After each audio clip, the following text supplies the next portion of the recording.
नितिन जी, राज्य राधे राधे महाराज जी। महाराज जी, गृहस्थ आश्रम में जाने से पहले अपने जीवन साथी से ऐसे कौन से प्रश्न पूछने चाहिए जिससे हमें पता चल जाए कि हमारे अनुकूल है या नहीं? भगवान से पहले प्रार्थना करनी चाहिए। आपके प्रश्नों से क्या होगा, हम गलत उत्तर दे दें तो क्या आप मान लेंगे? मान लो जैसे हम आपसे पूछ रहे हैं, आप ब्रह्मचर्य हैं, आपने कभी किसी को नहीं स्वीकार किया, तो आप कहेंगे मैंने किसी को नहीं स्वीकार किया, तो झूठ भी तो बोल सकते हैं। तो हमें भगवान से प्रार्थना करनी चाहिए कि हे भगवान, मुझे ऐसा जीवन साथी दो जो हमारे मनोनुकूल हो और धर्म के अनुसार चले। भगवान, अब तो बड़ा कठिन है, अब तो ऐसे जीवन साथी मिलने ही कठिन है, क्योंकि एक बच्चा 4 लड़कियों से संबंध बना चुका है, एक लड़की 4 बच्चों से संबंध बना चुकी है। बॉयफ्रेंड किया, ब्रेकअप, फिर दूसरे से, फिर ब्रेकअप, तीसरा बॉयफ्रेंड है, बोले चौथा बॉयफ्रेंड है। तो ये व्यभिचार प्रवृत्ति जिसकी बन चुकी है, वो भला एक पुरुष में कैसे टिक पाएगी? तभी तो देखो बहुत गंदगी फैल रही है, पति पत्नी के संबंधों में कड़वाहट आ रही है। 1 साल नहीं हुआ और डिवोर्स हो गया। क्या हो रहा है? ब्याह हुए 1 साल नहीं हुआ, डिवोर्स हो गया। ये क्या हो रहा है? या पत्नी पति को मार डाल रही है, या पति पत्नी को मारे डाल रहा है। ये सब क्या है? व्यभिचार प्रवृत्ति के कारण ही तो है। तो बच्चे इस बात को समझ नहीं रहे हैं। आज वो एक बच्चा कह रहा था एक दिन कि जिसके गर्लफ्रेंड ना हो तो लोग उसको बहुत, मतलब मित्र लोग उसे बहुत नीचा समझते हैं। मतलब वो अपना गर्व से वर्णन करते हैं कि मेरे 5 गर्लफ्रेंड है, उसे गर्व समझ रहे हैं। तो आजकल तो बच्चा की ये प्रश्न पूछो कि तुम पवित्र हो, तब तो तुम जीवन भर संशय में बने रहोगे। भगवान से प्रार्थना करो, पहले तुम पवित्र हो, पहले अपने को ब्रह्मचारी बनाओ और फिर भगवान से प्रार्थना करो कि हे नाथ, मुझे ऐसा जीवन साथी दो जो हमें धर्म के अनुसार आप तक पहुंचा दे, भगवत प्राप्ति करा दे, ऐसा जीवन साथी दो। तो ऐसा बच्चा चलना, भगवान से बकाया कोई प्रश्न मत करो। और जब हमने हाथ पकड़ लिया और हाथ समर्पित कर दिया, तो फिर दूसरे की तरफ देखे ना, अपने पति पत्नी से प्यार रखे, यही हम चाहते हैं। बाद में नहीं तो फिर जीवन बर्बाद हो जाएगा।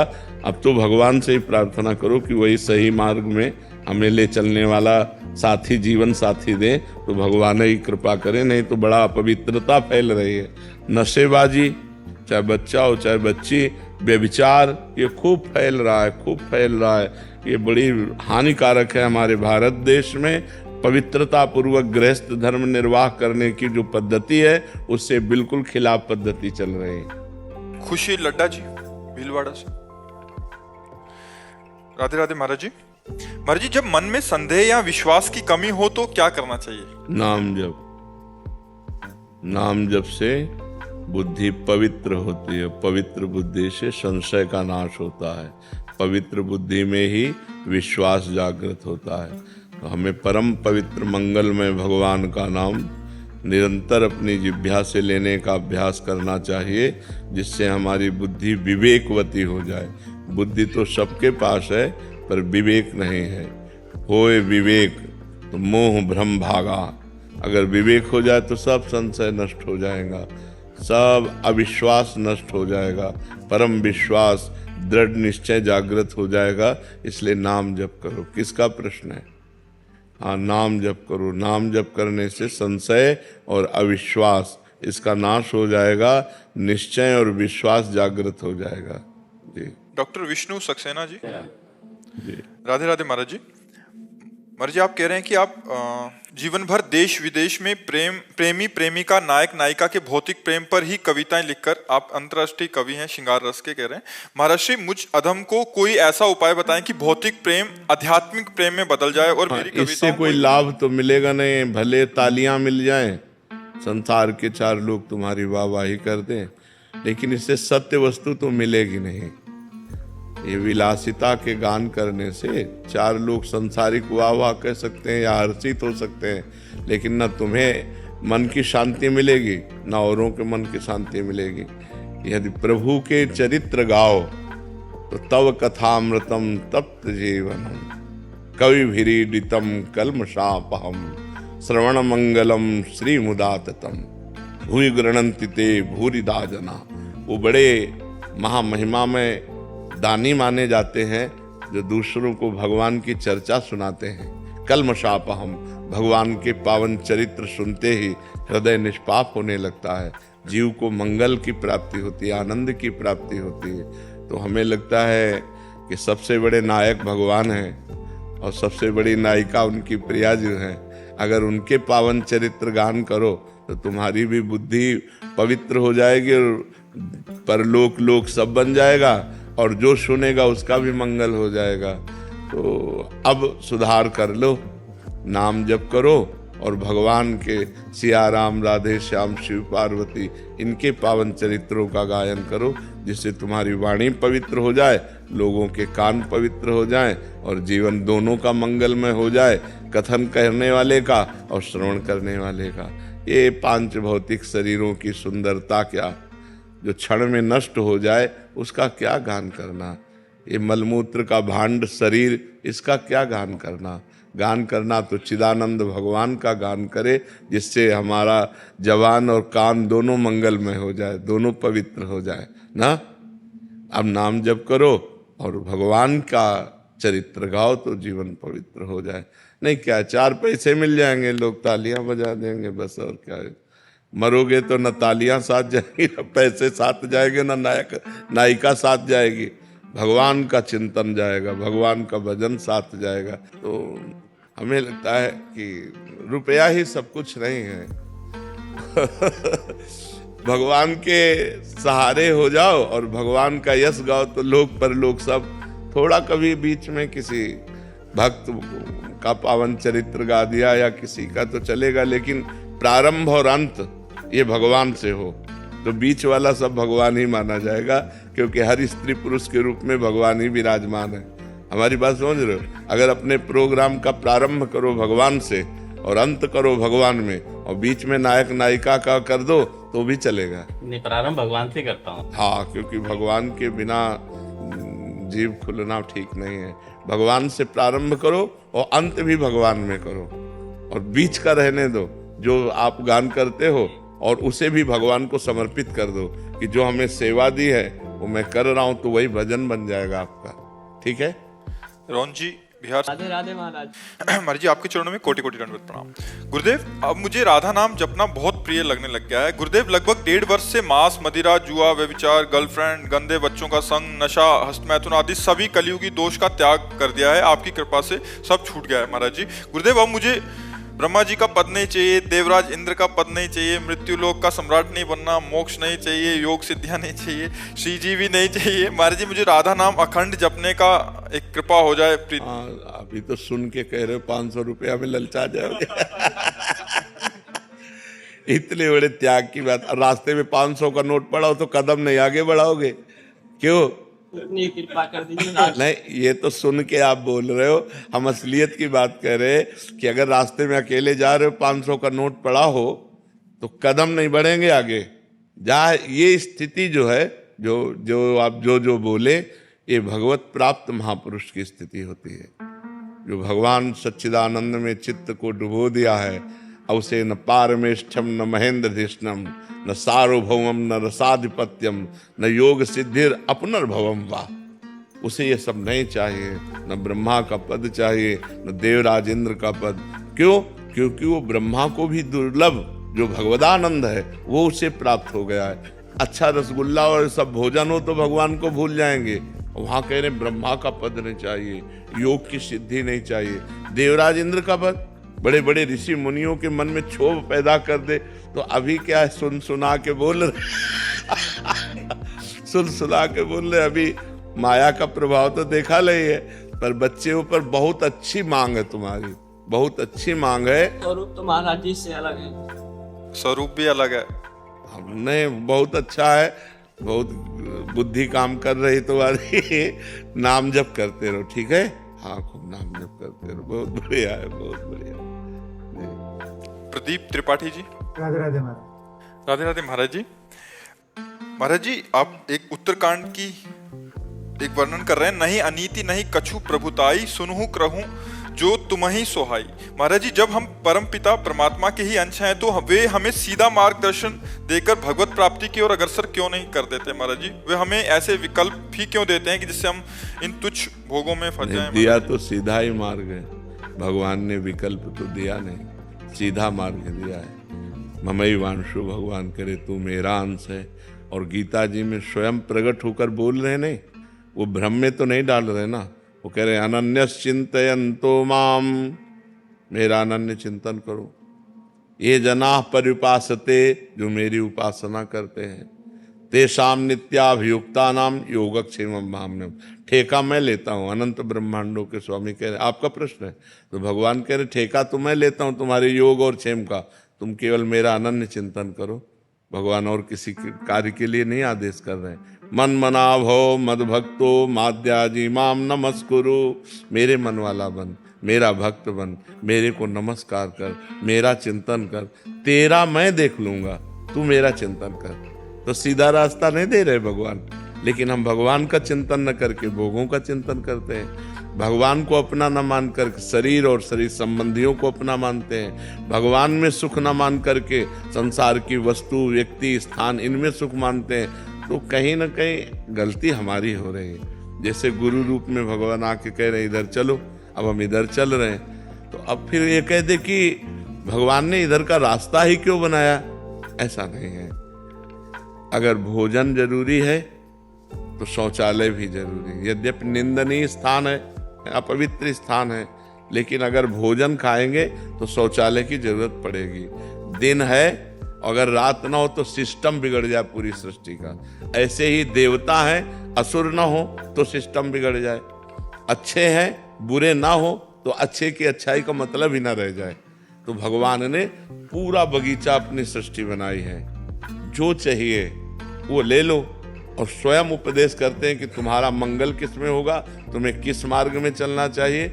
ये मार्ग तुम्हें नरक ले जाएगा, ये मार्ग स्वर्ग ले जाए, ये कि आपने बना दिया और बताया नहीं। तो स्वयं अवतार लेकर जगत गुरु भगवान श्री कृष्ण ने और ब्रह्म ऋषियों के रूप में स्वयं भगवान ने वर्णन किया है। अब इसमें हमारी कमी है कि हमें बीज दे दिए 100 बीज दे दिए, बम्बुल का, दाख का, गन्ने का, ये अब हम पसंद करके क्या बोए, ये हमारी पसंद है, ये भगवान छोड़ दिए। तो अब ऐसे हमें भारत भूमि में जन्म दिया, मनुष्य शरीर दिया, बुद्धि दिया, मन दिया और मार्ग दिए बहुत, ज्ञान का मार्ग, भक्ति का मार्ग, पाप का मार्ग, छल कपट का मार्ग, ये सब मार्ग।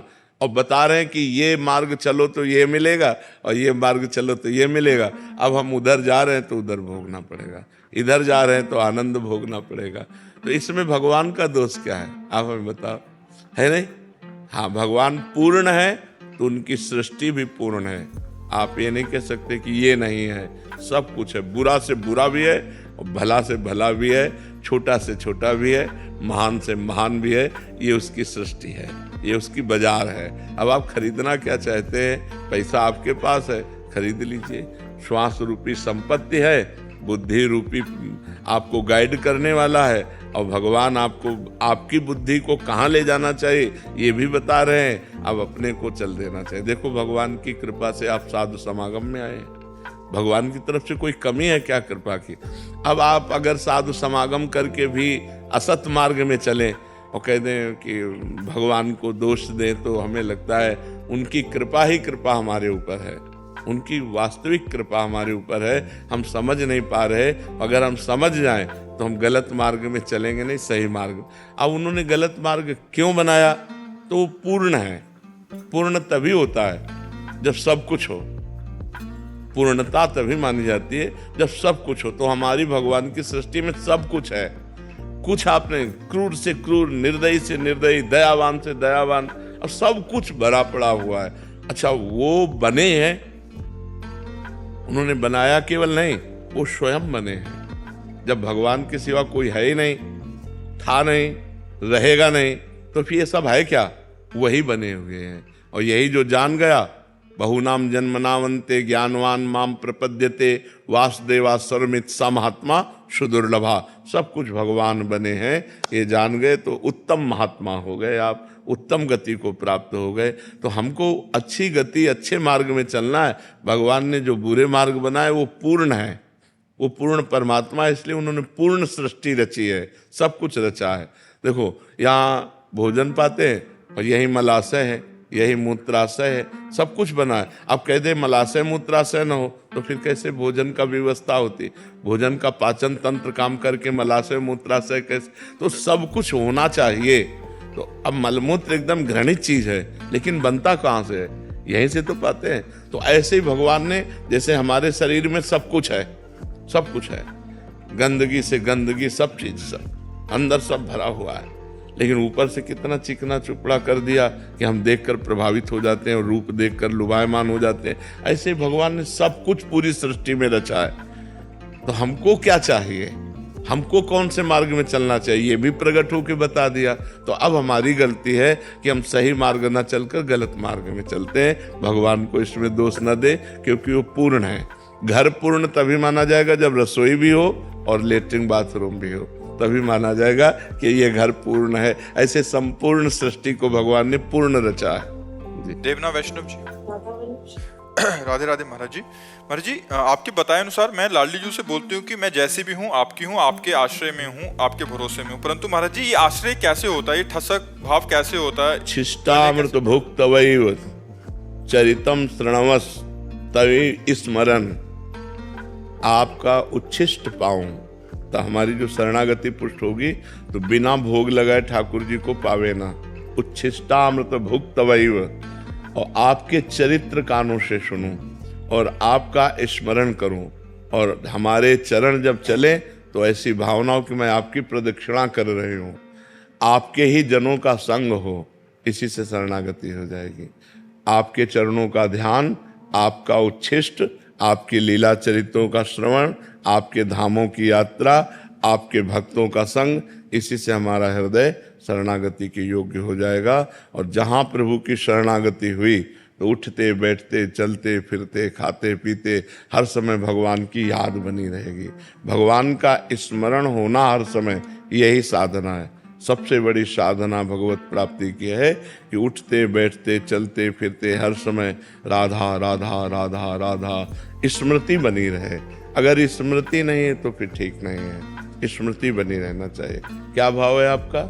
महाराज जी, आश्रय कैसे होता है, ये ठसक का भाव कैसे होता है? यही इसी से आश्रय। गले कैसे पड़ा जाता है, गले कैसे पड़ा? यही इसी से प्रभु की जूठन पाना, प्रभु का चरणामृत पीना, प्रभु की लीला कथा सुनना, प्रभु के भक्तों का संग करना, प्रभु के धाम तीर्थों की यात्रा करना, और प्रभु के प्रति भाव रखकर सबको प्रभु में देखना। बस प्रभु ही प्रभु है तो आश्रय हमारा पुष्ट हो जाएगा। रमाकांत शर्मा जी, गाजियाबाद से। जी हरिवंश महाराज जी। गुरुदेव, जीवात्मा के शरीर की मृत्यु होने पर श्री जी से विशेष दैन्य भाव से प्रार्थना करने पर दोबारा जीवित वो जीवात्मा हो सकती है? कदापि नहीं। जब आयु खत्म तो फिर खत्म। अगर जीवित प्रार्थना करने से हो जाती तो कौशल्या जी को वैधव्य सहना ही नहीं पड़ता। जिनके पुत्र राम जी हैं, दशरथ जी को जिला देते, नहीं ना? भगवान ने अपने पिता को नहीं जिलाया तो औरों की बात जान। आयु खत्म तो फिर खत्म, फिर कोई प्रार्थना कोई उसमें। हाँ, कुछ महापुरुषों में ऐसा देखा गया कि अपनी आयु उन्होंने उनको दे दी। ऐसा देखा गया कि वो संकल्प किए और अपनी आयु का हिस्सा उनको दे दिया, तो उससे फिर उनकी आयु। लेकिन जितनी श्वासें जिस जीव की हैं उससे ज्यादा एक श्वास भी नहीं ले सकता। यहाँ का क्रम है, जो विधना ने लिख दिया, छठी राव के अंक, राय घटे न तिल बढ़े, रहुरे जीव निशंक। नहीं, बड़े बड़े भक्त जो है ना, वो अपने भक्तों के लिए भगवान से प्रार्थना करके उनकी रक्षा कर लेते। लेकिन आयु जहाँ समाप्त तो समाप्त। भगवान ने अपने वंश को भी नहीं बचाया। 88 करोड़ यदुवंशी आयु समाप्त तो आपस में सब लड़ करके और शरीर पूरा कर दिए। तो जहाँ जिसकी आयु पूरी होनी है उसे नहीं बचाया जा सकता। आपके पास कोई उदाहरण है कि बचाया जा सकता है?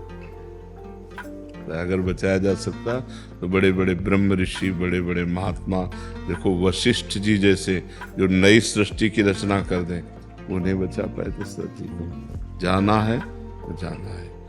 यहाँ से जब जो घड़ी जो श्वास, बस उसमें खत्म। इसीलिए जितनी श्वासें हैं, हर श्वास में नाम जप करो, अच्छे आचरण करो, कोई पाप कर्म ना हो पावे, ज्यादा जीने की आशा न रखो। जितनी श्वासें उतने में काम बना लो।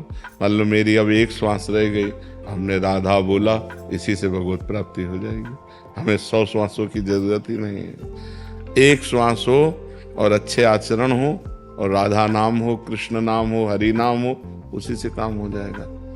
बहुत श्वासें हैं गंदी आदतों में, गंदे आचरणों में, तो उसका कोई महत्व नहीं रहा। जीने का क्या महत्व? लोग समझ रहे हैं, बेविचार कर रहे हैं, मांस खा रहे हैं, दूसरे जीवों को काट रहे हैं, हिंसा, ये क्या तुम्हारा जीना? क्या नरक का सामग्री तैयार कर रहे हो?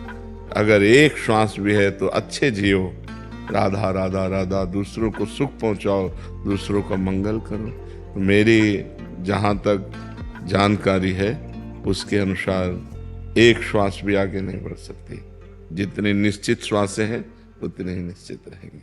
जी। मनोज दास जी, जिंद। राधे राधे। महाराज जी, दीक्षा के बाद यदि साधक की मृत्यु हो जाए तो उसकी झोली, माला, आसन का क्या किया जाए? नदी में प्रवाह कर दे, यमुना गंगा आदि नदी में। जो उसके ठाकुर जी हैं, उसकी झोली माला है, उसमें विसर्जित कर दी जाते हैं। जी। महाराज जी, घर में अगर ठाकुर जी की कोई सेवा करने वाला हो तो सेवा कर सकते ठाकुर सेवा कर सकता है, माला नहीं। माला को तो उसी के साथ विसर्जित कर, चरण पादुका? हाँ, उसके साथ विसर्जित कर देनी चाहिए। यदि सेवा करने वाला शिष्य है तो अपने गुरु की चरण पादुका रख सकता है, लेकिन ऐसा नहीं तो फिर वो विसर्जित कर देनी चाहिए। और ग्रंथ आदि? वो भी साथ ही। हाँ, स्वामी राम सुखदास जी ने अपने ग्रंथ, अपना माला, अपनी सामग्री सब चिता में पहले लिख दिया था। कोई भी लेगा नहीं, हमारे साथ चिता में ही जलाई जाएगी, सब चिता में से उनके साथ हो गए। तो किसी पावन नदी में यदि उनकी रुचि है तो अपने अनुयायियों को दे सकते हैं। कोई लेने वाला अगर है वो देना चाहे, नहीं देना चाहे तो उनकी जो दिनचर्या की चीज, माला है, झोली है, ग्रंथ है, ठाकुर जी हैं, वो उन्हीं के साथ प्रवाहित करते हैं। महाराज जी, जो गृहस्थ में है महाराज जी, ये तो विरक्त का तो मार्ग। उनके परिवार में लोग होते हैं तो वो माला झोली तो उन्हीं के साथ जाएगी। हाँ। प्रिंस जी, दिल्ली से। श्री राधा वल्लभ। राधा वल्लभ श्री हरिवंश महाराज जी। महाराज जी, सत्संग का सार नाम है, सब कष्ट की मरहम नाम है, पता होते हुए मन बस काम क्रोध में ही क्यों फंसा रहता है महाराज जी? क्योंकि अनेक जन्मों से, ये पता तो अभी हुआ है तुम्हें, और ये फंसा अनेक जन्मों से, तो उसका स्वभाव बन गया है। अब उसके स्वभाव को मिटाना होगा वर्तमान के अभ्यास के द्वारा। हम बार बार अपनी जिह्वा से राधा राधा राधा राधा खूब नाम रटें तो धीरे धीरे अभ्यास बन जाएगा। जैसे आप बिल्कुल नाम जप नहीं जप करते थे तो बिल्कुल ये माया में फंसा हुआ था। अब आज 10 मिनट लगने लगा। आप मानते हो इस बात को कि आपने प्रयत्न किया तो 10 मिनट लगने लगा, 20 मिनट लगने लगा, 1 घंटा लगने लगा। तो ऐसे ही हम प्रयत्न करें, प्रयास करें तो 24 घंटा आ जाएगा कि नहीं आ जाएगा? अभ्यास से हम भजन को 24 घंटा में ला सकते हैं, और 24 घंटे जिसका भजन होने लगा वो साक्षात्कार भगवान का निश्चित कर लेता है। श्वासा श्वासा नाम जपे, दुविधा रहाय न कोय। जो हर श्वास में भगवान का नाम जप करता है उसे निश्चित भगवत प्राप्ति हो जाती है। लोक परलोक के सारे सुख उसे प्राप्त हो जाते हैं जो भगवान का नाम जप करता है। अभी हमारी बुद्धि में केवल ये बात सुन सुना के आई है, अनुभव में तो आया नहीं। जब अनुभव में आ जाएगा तो फिर मन नहीं जाएगा, फिर भगवान में लग जाएगा। ठीक है, राधा राधे। आज जो रुचि हो वो जब हम तो राधा राधा ही कहते हैं, हम तो राधा राधा ही कहते हैं। विशाल जी, हिमाचल से। राधा वल्लभ श्री हरिवंश। श्री हरिवंश महाराज जी।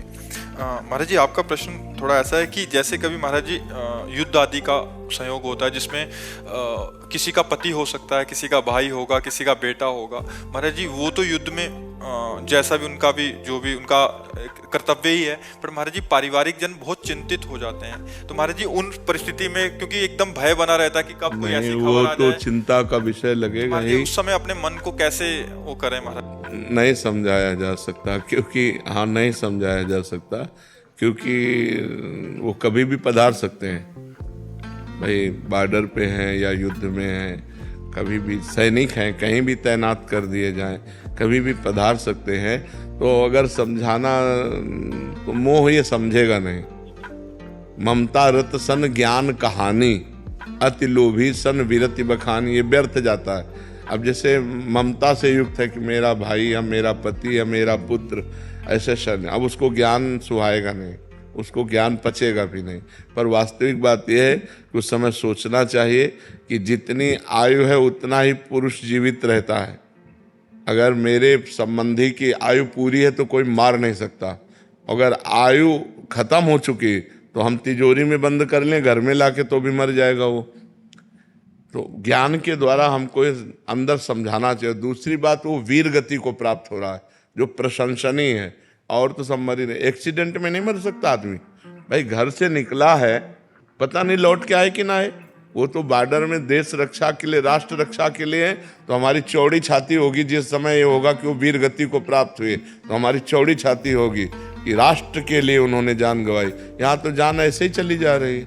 एक्सीडेंट हुआ, पूरी की पूरी गाड़ी में जितने लोग सब मर गए, गाड़ी में आग लगी, जिंदा जल गए। तो मृत्यु तो निश्चित समय है। अगर वो युद्ध में कोई अकाल मृत्यु थोड़ी होती, उन्हीं की होगी जिनकी होनी है, अन्यथा नहीं होगी। जहां जिससे जैसी होनी है। पर जिसका प्रमाण वो परमवीर चक्र आते हैं, 16 गोलियां लगी। हाँ 16 देख लो, हाँ 16 गोलियां लगी थी, बिल्कुल बिल्कुल। योगेंद्र सिंह, योगेंद्र, हाँ बिल्कुल। ये गोली तो मर्जी ऐसी लगी कि एक सिक्का था 5 रुपए का या कोई सिक्का था, उसके ऊपर लग के डेवर्ट हो गई। उसी जगह पे सिक्का था और वहीं लगनी थी। हाँ बिल्कुल बिल्कुल, वो भगवान का, उनकी आयु बची थी ना, इसलिए वो अब भी है। अगर 16 गोली क्या चीज, एक में काम हो जाता है, एक में ढेर हो जाता है आदमी, तो ये बात होती है। तो इसमें प्रसन्न रहना चाहिए। यद्यपि तभी हम कह रहे हैं ममता रत्सन ज्ञान कहानी, ये ज्ञान उस समय काम नहीं करता जब अपने प्रियजनों का वियोग होता है तो हृदय फटता है। ऐसा लगता है कि कोई भगवान अगर है तो पुनः जिंदा कर दे, तभी हमें तसल्ली होगी, नहीं तो एकदम वो व्याकुलता हो जाती है। आपको क्या, बड़े बड़े को हो जाती है, बड़े बड़े ज्ञानियों को हो जाती है। ये बिछोह होना एक बहुत बड़ा कष्ट का विषय होता है। और फिर जिसका पति हो, पूरे जीवन भर अब वैधव्य रहना है, पूरे जीवन भर निराश रहना है, कितना बड़ा विषय होता है। पर वो धन्य है, हम इसीलिए भारत के सैनिकों का स्वागत करते हैं। धन्य है जो अपने प्राणों को हमारे राष्ट्र पर बलिहार करते हैं। हम उनको प्रणाम करते हैं, नमन करते हैं। और समस्त भारतीयों को चाहिए कि भारतीय सेना का उत्साह वर्धन करें और उनको नमस्कार करें, क्योंकि बहुत बड़ी वीरता। इसलिए हम भारत सैनिकों को प्रणाम करते हैं कि वो अपनी जान पर खेलकर हमारी रक्षा कर रहे हैं, हमारी रक्षा कर रहे हैं। गुरुदेव, उस वक्त अगर राधा नाम पे अधिक विश्वास कर, गोली लगेगी क्योंकि आयु पूरी हो चुकी है। कल्याण हो जाएगा पर गोली लगेगी क्योंकि आयु पूरी हो चुकी है। आयु से नहीं, उसी बहाने से तय हुआ था। हाँ उसी बहाने तय हुआ था, बिल्कुल। वो अधिक विश्वास का फिर मतलब क्या, जिस वक्त जैसे कि आप कहते हैं कि परिणाम अच्छा होगा आपका। जैसे आपने कहा राधा, तो गोली आपके लगेगी, आप जाओगे, आपका मंगल हो जाएगा, आपका संसार में आना नहीं होगा। आपके कर्म बंधन जो आपको दुख देने वाले थे सब कट गए।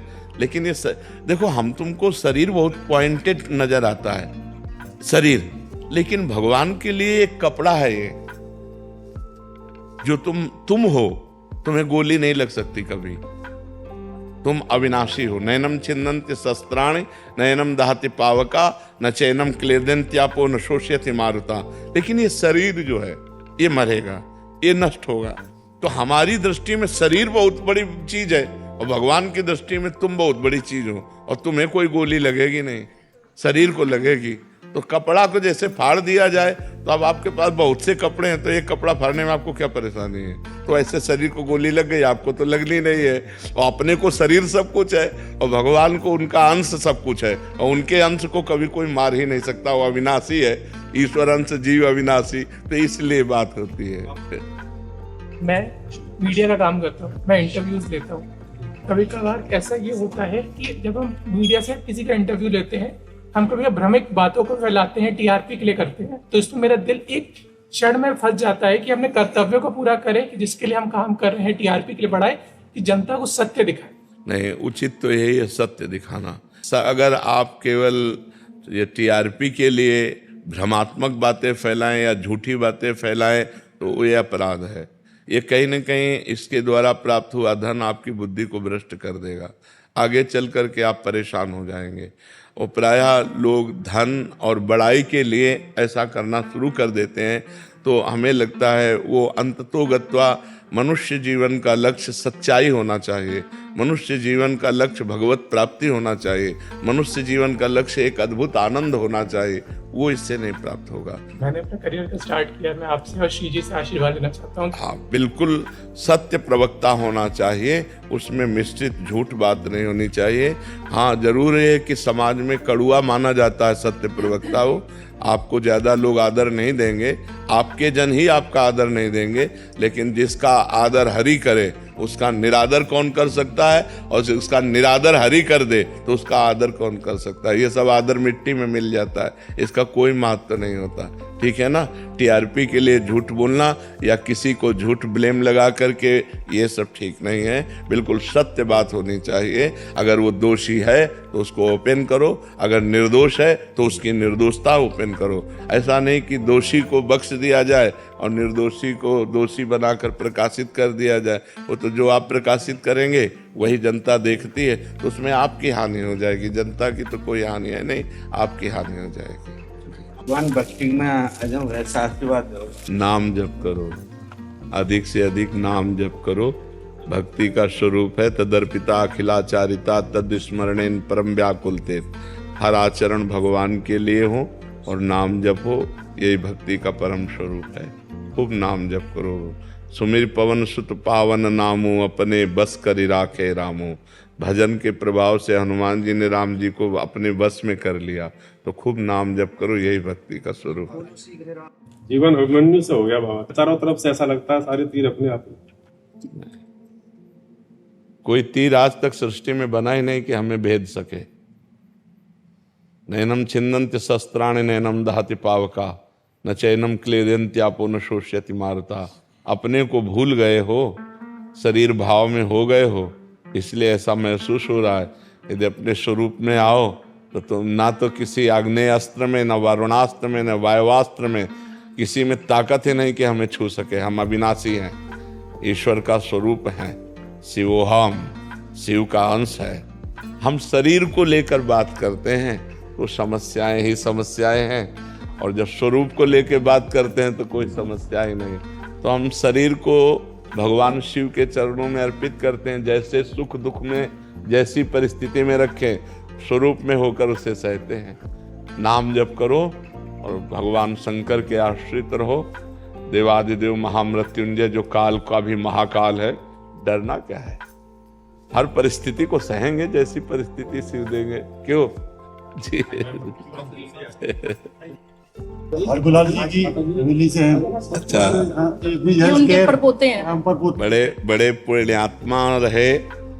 कोई हमारे ऐसे ब्रज की कोई ठाकुर नहीं जिनको भोग न लगता हो, उनकी तरफ से बहुत पुण्यात्मा है। बड़े बड़े संत महात्माओं की कृपा उनको प्राप्त रहे। ये सेवा के 100 वर्ष पूरा होने पे ये पुस्तक छपवाई। बरसाना की सेवा और बरसाना की सेवा। हाँ, सबसे आप उनके पौत्र हूँ। अच्छा, बहुत कृपा पर। हमने लाला जी की 100 वर्ष की सेवा में 1919 में महाराज जी अपनी सेवा उठाई थी बाबा ने। आज 2000। अरे आप कितने बड़े पुण्यात्मा। रोज ठाकुर का भोग लग रहा है, बिहारी जी बरसाने में हर जगह। मतलब आप बड़े सौभाग्यशाली हैं, आपका वंश पवित्र है। हाँ, यशस्वी वंश है। जिन बिहारी जी को एक बार भोग लगा दे तो जीव का कल्याण हो जाए। 12 महीना पहली थाल उन्हीं की आती है। हमें अच्छा लगा आपसे मिल करके, अच्छा लगा। महाराज जी दर्शन कर लें। अरे बड़ी कृपा की आप दर्शन देने आए। हमें अच्छा लगा। धन्यवाद। लक्ष्मी जी गुड़गांव से। राधे राधे। राधे राधे महाराज जी, आपके चरणों में कोटि कोटि प्रणाम। महाराज जी, मेरे इष्ट देव गुरु नानक देव जी हैं। जब से मैंने वाणी पढ़ना शुरू किया है तब से मेरे अंदर काफी परिवर्तन आया है। महाराज जी, मेरे उनसे मिलने का बहुत मन है। महाराज जी, उनसे कैसे मिला? वाहे गुरु वाहे गुरु वाहे गुरु। आठों पहर जपो वाहे गुरु वाहे गुरु। एक श्वास भी खाली न जाए, वाहे गुरु वाहे गुरु। और कोई चाह ना होने पावे, केवल साहब के दर्शन की चाहो, नानक साहब के दर्शन की चाहो, वो आ जाएंगे। हमें तो बिना चाह के दर्शन दिए थे 35 वर्ष पहले गंगा किनारे। बिना चाह के अचाह स्थिति में उन्होंने दर्शन दिए थे। तो अगर हम वाहे गुरु आठों पैर जपे और कोई चाह ना करें तो निश्चित दर्शन हो जाएंगे। अन्य अगर चाह करोगे उतना ही विलंब होगा। अन्य चाह मिटाकर एक चाह रख लो कि अब जिया नहीं जा रहा गुरुदेव आपके बिना, तो गुरु साहब आके दर्शन दे देंगे। वो तो है ही, सर्वत्र व्याप्त है। अखंड मंडलाकारम व्याप्तमेन चराचरम तत्पदम दर्शतमेन तस्मै श्री गुरुवे नमः। चाहे जिस रूप में चाहो दर्शन पा सकती हो, पर अन्य कोई चाह न हो। जाहि न चाहे कबहु कछु तुम सन सहज स्नेह बसहु निरंतर तासुर शोराउर निजगे। अन्य चाहें अगर हैं तो फिर भगवान का दर्शन या गुरु साहब का दर्शन, गुरु और भगवान एक ही हैं, ये दर्शन मिलना मुश्किल है। जब कोई चाह नहीं रह जाती, चाह मिटी चिंता मिटी मनुआ बेपरवाह, जिनको कछु न चाहिए वो शाहन के शाह। वो भगवान का साक्षात्कार करते हैं। ब्रह्मभूता प्रसन्नात्मा न शोचति न कांक्षति समाः सर्वेषु भूतेषु मद्भक्तिम लभते पराम। न कोई चाह है न कोई शोक है, हर समय भगवान की स्मृति हो रही और आंसू गिर रहे हैं। हे नाथ आप कब दर्शन दोगे? तो भगवान दर्शन दे देते हैं। रुदुशुश्रम राजन कृष्ण दर्शन लालसा, जब रोना आ जाए उनके दर्शन के बिना, नहीं खान पान ते भावे है, नहीं कोमल वसन सुहावे है, सब विषय लगे ते खारा है, हरि आशिक का मग न्यारा है। कुछ अच्छा नहीं लग रहा, तभी वो आके दर्शन दे देते हैं। महाराज जी आपका रास्ता मेरी ये अवस्था बन जाए, आप कृपा करें कि अवस्था बन जाए जैसे आप कह रहे हैं। आप प्रयास कीजिए, आप प्रयत्न कीजिए। कृपा तो गुरुजनों की अपने आप बरस रही है, आप प्रयास कीजिए। संजय कुमार द्विवेदी जी प्रयागराज से। महाराज जी आप कह रहे हैं कि संतों के श्रीमुख से सुना कि संपूर्ण समर्पण शरणागति के बिना भगवत प्राप्ति संभव नहीं है। महाराज जी समपूर्ण समर्पण शरणागति में खेती बाड़ी मकान कुछ पैसा संतान को दे दिया जाए या नहीं? यदि किसको दे दिया जाए? किसको दे दिया जाए? नहीं, किसको दे दिया जाए? आप सरकारी आदमी हैं तो आपके पास कुर्सी से लेकर कलम से लेकर के जो कुछ है वर्दी सरकारी है ना, तो दे किसको दोगे? तुम्हारा अधिकारी नहीं। बात समझनी है, बात समझनी केवल है, कुछ देना लेना नहीं है। जैसे आप अपने ऑफिस में बैठे हो, कुर्सी में बैठे हो, आपको कुछ देने का अधिकार है क्या? आप एक कलम भी नहीं दे सकते, आप कहोगे सरकारी है। आप रजिस्टर को भी कहोगे सरकारी है। जिस कुर्सी में बैठे हो वो भी सरकारी है, आप भी सरकारी आदमी। आप कानून के अंतर्गत केवल कार्य करते रहिए, आपका इतना अधिकार है, आपको देने का अधिकार नहीं। ऐसे ही नाथ सकल संपदा तुम्हारी, मैं सेवक समेत सुतनारी, वो सब सरकारी है, आप केवल सेवक हैं। देने लेने की क्या बात है? एक महाराज जी के यहाँ गए थे तो उन्होंने जो है मतलब जैसे समर्पण शरणागति का मतलब हम ये कह रहे थे कि जैसे कि जब समर्पण शरणागति होगी, हमारे भगवान दर्शन कराएंगे, तो आपको परिवार सहित आश्रम में आकर रहिए। तो जो है उसके बाद ये सब बनावटी बातें हैं, ये सब हम दंभ पाखंड की बातें नहीं मानते। संपूर्ण सृष्टि भगवान की है। यहाँ समर्पण का मतलब अहंकार का समर्पण, यानी कि तुम्हारी कुटिया में आ जाओ, ये सब पाखंड की बातें हैं। ये सब दंभ नाटक की बातें हैं, रुपया घसीटने की बातें। हम इन बातों को नहीं मानते। तस्मात् शास्त्रम प्रमाणम ते कार्याकार्यो व्यवस्थितो, कार्य और अकार्य की व्यवस्था शास्त्र प्रमाणित की गई। नाथ सका, हमारी केवल बात समझ जाओ, जहाँ हो जो कुछ है वो सब गोविंद का है, मैं केवल सेवक हूँ। बत नाथ सकल संपदा तुम्हारी, मैं सेवक समेत सुतनारी। 25 पैसे भी किसी को नहीं देने, सब उनकी चीज है, उनकी। जैसे आप बैंक ऑफिसर हो, मान लो बैंक ऑफिसर हो, तो आप 5 रुपया किसी को दान दे सकते हो क्या? लेकिन हो अधिकारी पूरे बैंक के, लेकिन 5 रुपया नहीं दे सकते। अगर आपसे कहे कि इतना रुपया आपके पास, 5 रुपया दे, आप कहोगे सरकारी है, नहीं कहोगे। तो ऐसे ही आपका घर, आपका परिवार, आपका जो कुछ वैभव है, ऐसे हो जाओ, हे नाथ ये सब आपका है, कुछ देना लेना नहीं। खूब बिलसो, खूब उसी में रहो, उसको भगवान का समझो। इसीलिए बहुत समझ कर सत्संग करना चाहिए, नहीं तो धोखा हो सकता है। ये ऐसी शरणागति कहीं नहीं लिखी गई। गुरुदेव भगवान नाम में आप बैठना चाहते हैं। बस हमारा क्या है, हमारे प्रिया जो है लाल जो, उन्हीं की शरण में हो जाओ और नाम जप करो। शरणागति का मतलब है सर्वत्र सब कुछ भगवान का है, मानना, देना लेना हम कह रहे सरकारी संपत्ति देने का अधिकार। अब जैसे आपको दिखाई दिया कि बहुत बीमार है, आपकी जेब में 500 रुपया है, प्रेरणा हो रही, तो आप समझो ठाकुर जी आदेश कर रहे हैं इनको 500 रुपया दे दो, अपनी जेब से निकाला दे। अब आपसे दूसरा आदमी पूछ रहा है आपने 500 दान किए क्या, तो आप कहना चाहिए नहीं आपने दिए तो नहीं, वो उनका था, उनको पहुंच गया। तो दियम वस्तु गोविंदम तुभ्य में समर्पय, मैं तो दान करने वाला होता कहूँ। रहीमदास जी ऐसे दान कर रहे थे, तो ऐसे कर रहे थे, तो लोगों ने पूछा नेत्र नीचे क्यों किए हो, दान करने वाले को तो आंख में आंख मिला के देना चाहिए। तो उनका नहीं, देनहार कोई और है, देत रहत दिन रैन, लोग भरम मोपय करे तासो नीचे नैन। देने वाला तो कोई और है जो रात दिन सबको देता रहता है, लोग भरम हम पे कर रहे इसलिए हमारे नेत्र नीचे हैं, कुछ देना लेना नहीं जी। जब अपने कारागार में हम जाते हैं अंदर, तो जो कैदी जन होते हैं तो वो जैसे कि राधे राधे करते हैं या थोड़ा सा बहुत ज़्यादा मतलब सम्मान टाइप का देते हैं, तो कहीं ऐसा जैसे हमको बड़ी खुशी होती है, वो कहीं गड़बड़ हमारे तो नहीं होती? नहीं, आप उस सम्मान को भगवान को मानिए कि ये सब भगवान हमारे सामने विराजमान है, ये लीला कर रहे हैं, और मन से हाथ जोड़े, जैसे वो राधे राधे कहते हैं तो हमको भी राधे राधे कह लेना चाहिए। वो अगर हाथ जोड़े हैं तो हम भी हाथ जोड़ लेते हैं। स्वीकार ना करें, मतलब प्रणाम सम्मान को अपना ना माने। अब सब प्रणाम नमस्कार, लेकिन एक की भी दृष्टि में चूक नहीं होगी, सबको देखेंगे और एक को भी नहीं मानेंगे कि इसने हमें प्रणाम किया है। नहीं, हम प्रणाम करते हैं, हमारे प्रभु इतने रूपों में आए हैं, मेरे विराट रूप में, लड़का बच्चा बड़े बूढ़े रूप में मेरे भगवान आकर के खड़े हुए मुझे दर्शन दे रहे हैं, बस अपने भाव से। अब अगर आप प्रणाम सम्मान स्वीकार करने लगेंगे तो गर्व रूपी दोष आ जाएगा, और गर्व रूपी दोष आ जाए तो भक्ति में बाधा पड़ जाएगी, इसलिए बहुत सावधान। मंजू शर्मा जी, श्री गंगानगर। श्री हरिवंश महाराज जी, मेरा प्रश्न है कि सच्ची आंतरिक शरणागति जिससे भगवत प्राप्ति होती है, क्या ईश्वर की कृपा से होती है? कृपा से विपत्ति होती है, प्रतिकूलता होती है, जहाँ जहाँ राग होता है वहाँ वहाँ से राग का नाश होता है, तब असली में शरणागति होती है।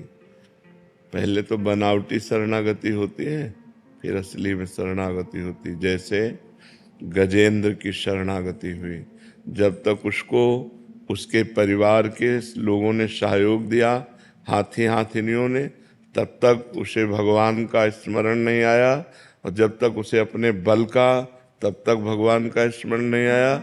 जब देखा कि सब परिवार छोड़कर चला गया, अब मेरे में भी बल नहीं रह गया, अब अगले झटके में ग्राह मुझे जल में डुबो देगा, तो उसे याद आई महाबलशाली परम कृपालु भगवान श्री हरि की, और उसने शरणागत होकर भगवान को पुकारा। द्रौपदी जी ने जब उनका केस पकड़कर दुशासन सभा में लाया तो उनको अपने 5 पतियों का बल था, भगवान को नहीं पुकारा। जब देखा 5 पति ग्रीवा झुकाए हैं तो भीष्म आदि का बल हुआ कि इतने बड़े धर्मात्माओं महाबली के होते हुए मुझे सभा में कैसे ऐसे। लेकिन जब भीष्म आदि से भी रक्षा नहीं हुई तो अपने हाथों का, अपने बल का प्रयोग किया।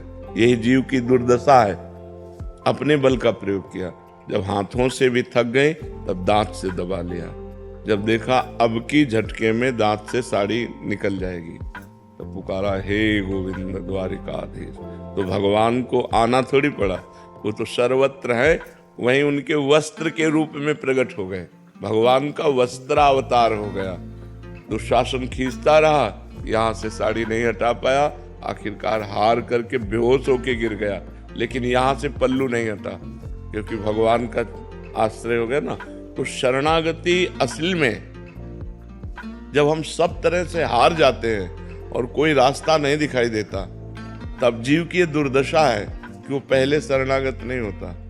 पहले वो अपना बल, अपने साधन का बल, अपने भजन का बल पर शरणागत का मतलब है अजात पक्षा इव मातरम खगा।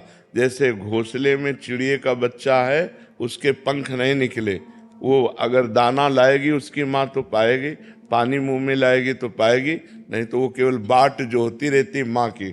ऐसे उस शरणागत भगवान की कृपा की बाट जो होता रहता है। भगवान की जब कृपा होती है तो ऐसी परिस्थिति दे दी जाती है जिससे एक ही रास्ता बचता है, भगवान। दूसरा रास्ता जब तक है तब तक ये पकड़ेगा। मनुष्य की बुद्धि, अगर कोई फ़ोन नंबर है तो पहले फ़ोन नंबर लगाएगा।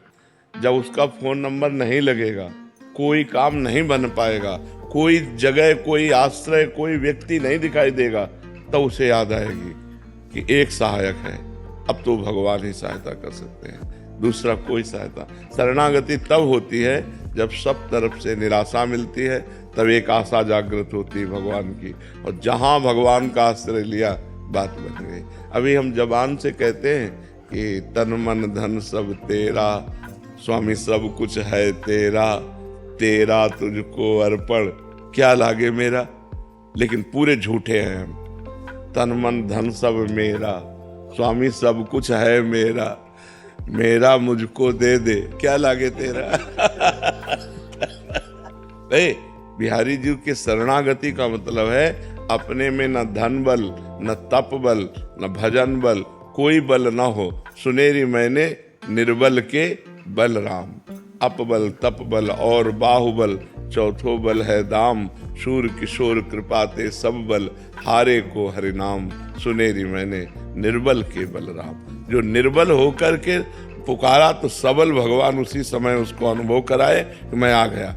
लेकिन वो पुकार तभी होती है जब सब आश्रय हट जाते हैं। सब आश्रय हटना बड़ा कठिन है। किसी न किसी रिश्ते नाते सगे संबंधी बड़े पदाधिकारी कहीं न कहीं हमारा आश्रय रहता। सबसे बड़े भगवान से हमारा संबंध जो है वो स्वीकृत नहीं है। ममई वांशो, हम भगवान के हैं और ये सारी सृष्टि भगवान की है और सर्व सामर्थ्यशाली भगवान है। कर तुम अकर तुम अन्यथा कर तुम सर्व समर्थ हैं। अगर संकट है और भगवान को पुकारा जाए तो उसकी निवृत्ति होने में देर नहीं लगेगी, पर पहले भगवान को पुकारा जाए। हम लोग पहले भगवान को नहीं, जब सब जगह से हार जाते हैं तब भगवान को पुकारते हैं, जैसे गजेंद्र, जैसे द्रौपदी जी।